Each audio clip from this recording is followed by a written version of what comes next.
All right, it was the make or break game for the Portland Trail Blazers last night. Well, it was a break game. Losing 128-107 in Sacramento last night. Yeah, I think this was the results almost couldn't have been mathematically worse for them going into that game.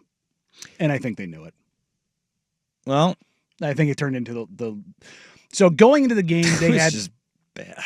Well, I mean, so the math going into that game was going to get a little skewed if they could win because it would open up a path, a tree, as it were, off of the probability outcomes because they would have a potential tiebreaker open up if they won, if they got in a three-way tie with Phoenix and Sacramento.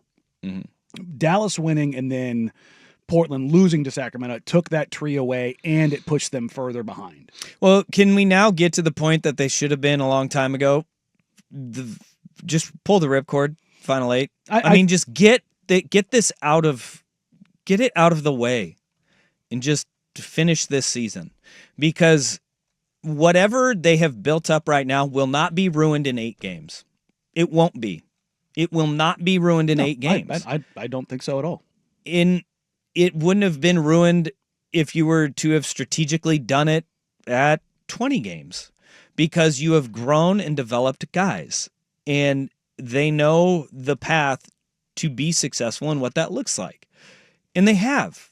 They really have. The 10 of 12 before the All-Star break, that was enough to be like, we have seen strides in every single one of these guys. Now it's just let the bottom fall out in these final 8 games and see if the basketball gods will smile down upon you come lottery time because you put up a good fight. To the detriment of what the lottery balls will tell you is beneficial for getting a star player. So if you want to know the math, they are not mathematically eliminated from the play-in. They have a less than 1% chance. And when I did it last night, going into the game, they had like a 5.2% chance. And if they won, that probably would have gone up to about 10 to 12%, depending on some other things, which, again, not great. They have a 0.2% chance of making the play-in. It's beyond fried. Fried, baked, cooked, fricasseed, roasted, however you want to cook it. It's done. It's done.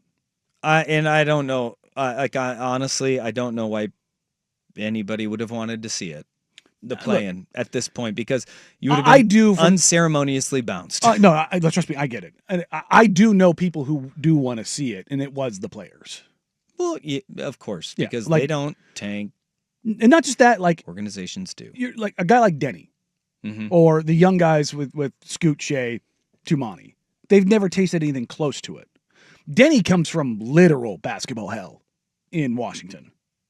Like those teams were just nasty. Everybody knew, even in the Eastern Conference. So he was juiced for it. Like he wanted to like even remotely competitive basketball that meant something. Right. It did mean something to me, which is why I think you saw Denny just playing with his hair on fire for the last month. Sure. Because it was like, there's a real chance for this. And a month ago, there was. 2 weeks ago, even when they won a couple games, they were like, okay.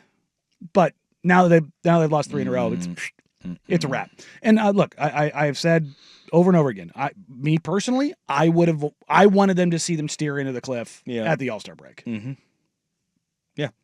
Now there's no reason not to. The only reason you could say no to it, and I know some people, not just at the Blazers, but in the NBA feel this way, don't F with the game. Play the game, though. And part of the game now is to set your franchise up for the most favorable position in the draft lottery. We did the Tankathon live on air last night, and the Blazers won the lottery. See, from basketball from the 9th spot. Look, smile down. I've seen a bunch of people say that this season's lost. They got nothing out of this, and I'm like, look, man. Even if you quote unquote tanked to start the season, you weren't going to be in the top 4. You weren't. You weren't going to be as bad. Well, as New Orleans was a big surprise. Yeah, New Orleans was a big surprise, and then throw Philadelphia in there. Yeah, you were going to be in the 5, 6, 7 range. So the math right now is that the Blazers are very likely to end up at 8. Their most likely position is 9th, but you're looking at a near coin toss. I think they're going to end up in 8th. That's been my feeling since the All-Star break, is that they were going to end up in 8th. And that obviously just puts more pressure on Joe Cronin to make a big move on the trade market this offseason. Because if depending on where they land on the lottery. I mean, so much of what they have going into this summer, it's May 12th. It is May 12th. May 12th is the decision tree matrix. Depending on what comes out of that, whether they move up, they get knocked back, they stay in the same spot, there's so many different things that come out of that. And that's the thing that sucks, and not just for the Blazers. Any team in the NBA that is in that range, 1 through 8, 1 through 10. Your entire offseason and what you do and how you go about it is luck. And no one wants to admit that that's the case. But when you're in that position, you are praying that the basketball gods deliver for you. Yep. Perfect example, if this year was last year and the Atlanta Hawks move up from 10 to 1, let's say the team is what they are right now, and the Hawks are in the 10th spot and they moved up to 1st, and now Cooper Flagg is on that team, and they go into next season with Reza Shea and Jalen Johnson and Trae Young and Cooper Flagg. How different are the fortunes of that team to start next year as opposed to last year? And so it's so dumb that is the primary mechanism is lottery balls. I think though that even if they do win the lottery, which is hell, Atlanta, right? Look, it's very unlikely. But even if they do, I still think that another move to really make this team solid can be made. Oh yeah, absolutely. And it's on the trade market where you can clear the path for, all right, this roster really makes some damn sense, right? You get that number 1 pick and you're sitting there with Cooper Flagg. Then you have a very good problem to have, which is a log jam of guys that are in that 6'7" to 6'9" range, right? And that's when you say, all right, we can start unloading those, because there's a lot of teams in the NBA that need guys like that. Hell, Portland was desperate for one of those guys when Damian Lillard was here, right? And then you finally have the assets and the capital. Like, there still is a lot of pressure, win, lose, or draw, in that draft lottery on May 12th for this team and organization to make big moves this offseason. To make a very sizable transaction. Absolutely. I 100% agree. And look, it's a terrifying spot to be in, because you're in no man's land as a fan, where you're just sitting there going, oh boy, we have zero control over any of it, and we don't know what the future looks like. And the worst case scenario is nothing happens and you sit at 9 and you don't get one of the premier players, and the trade market doesn't manifest itself, and they say that the deals just weren't there. That's when you got to go and make the deals, though. You have to make the deal. The deals don't have to just be there and show up for you. You have to go and be proactive in making them. And that's the worst case scenario, is nothing happens and this team is back again next year in the same kind of position where you're good enough not to be one of the top selectors in the draft. If they made a pick and basically ran it back, it would be egregious. Yeah. It would be egregious. Yeah. I 100% agree. Yeah. Look, I'm not the clock's ticking, tick, tick, tick, tick, tick, tick, tick, because they don't have the dude. And that's not just a Blazer thing. It's not I love the Blazers front office thing. That's just how I operate. I think you can continue pushing along because you don't have anybody age-wise that you're worried about right now. That does not also mean that you should not be moving things along and progressing through the team building cycle, as it were. Yeah.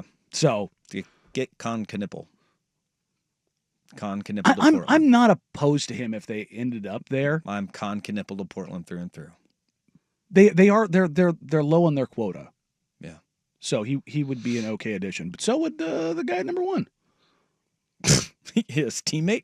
Yeah, I'd be okay with that too. And look, if you want to put do the prayer circle lighting of the candles.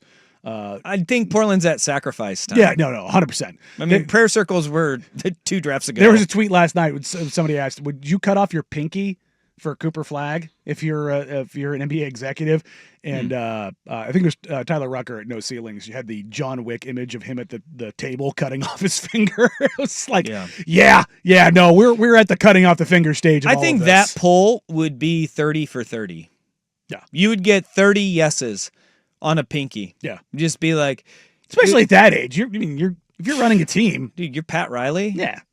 Gone, dude. Yeah. Whatever. What happened? Cooper flag happened. Yeah. That's what happened in my hand. I think I'd rather do I'd rather go stubby on the ring finger than the pinky. The pinky has more utility than people are willing to give it credit for. No. Pinky's gone. I mean, look, I'm not Pinky's saying I gone. wouldn't do it. I'm just saying if I had a choice. Pinky's. It's the first one gone. Really? Yeah. Left pinky dead to me. Pinky's up, dude. No, it doesn't go in. Anyways, I dislocated it so badly it just doesn't stick to the rest of my hand. So I could be without it. Gets caught in my pocket a lot. You said the pinky doesn't go in. I never mind. All right, coming up next, it's time for our worst day on the web. And What do you mean by that, Danny? it sometimes it doesn't go in.